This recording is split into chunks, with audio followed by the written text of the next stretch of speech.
You're my everything. Hi everyone, welcome back to my channel, and if you're new, my name is Desiree and I'm a licensed realtor in California.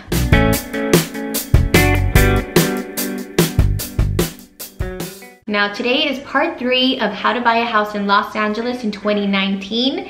But if you haven't seen part 1 and 2, please watch those before watching this video. The links for both parts will be down in the description. I like to encourage everyone that is watching part 3 to understand the real estate market already and to have their pre-qualification letter hopefully, and to know their budget, have their down payment ready, have everything ready to go, because today is part 3, being able to shop for your home. Everyone's favorite part, getting to actually drive and see all of these homes you've been seeing online. You get to actually see them in person and potentially find the home of your dreams. So if you're ready to go, I'm ready to write the offer for you. I know that once you're pre-qualified, you have everything ready to go, you want to go on to these websites, real estate websites like Zillow and Trulia, and start looking for homes on there. But I strongly discourage people to go onto these websites, just because there's a lot of homes on there that are uploaded from random people claiming to be homeowners, selling and leasing, that have come out to be scams. I look up the property address on the MLS and the information does not match. I've also seen things like standard listings getting mixed up with auction homes, bank-owned homes. So, and then clients love sending me those, and I'm like, sorry, that's an auction, it's cash only, it's this. Another thing is that a lot of the listings are not updated as quickly as the MLS, and even then, sometimes these homes are in escrow and I have to call and find out that it's an escrow. I'd like to encourage you to receive your MLS client portal. If you remember from the first video, the MLS is the system that realtors use to upload these listings. So when you have your client portal, you can actually receive a brand new uploaded listing directly to your email, an instant notification that it's now currently for sale. And all of these homes that are sent to you, you have a way to access them and keep them saved and have record of whether you've seen them or not, and actually favorite some of these listings, trash. The best thing about it is all of these listings are coming to you and you know that they're for sure in your price point and they're within the cities that you're looking for, and it's a standard purchase.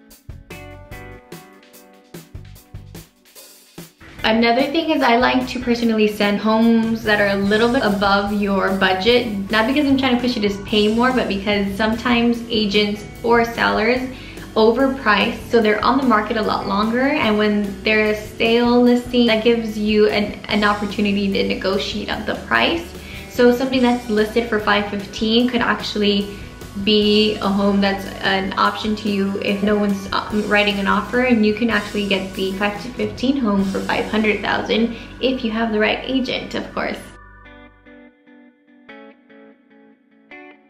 Now, after you have your portal and you favorited a list of homes, I definitely suggest that you look at every single one of those homes that you like as soon as possible, and all in the same day or within 2 days, because you want to compare the features, the streets, the layout as much as possible to one another, so you know you're getting the best option.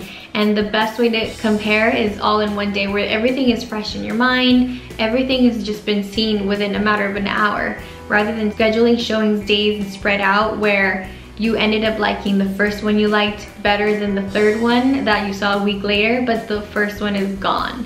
Homes come and go, things happen, and it's best to be ahead of the game rather than trying to catch up.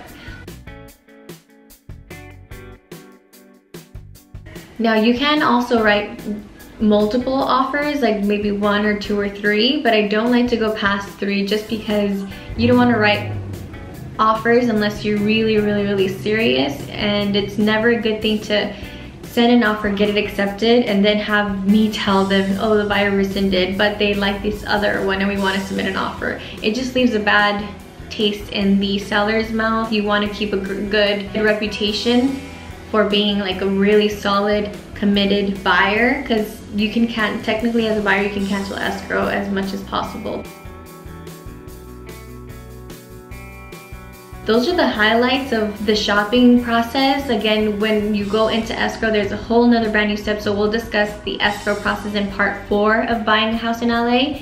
But if you have any questions about the shopping part, it's pretty simple, just mostly tips for this one. Leave a comment below, email me, go to my website, estradadesiree.com, and give this video a thumbs up if anything was helpful to you. And until next time, bye-bye.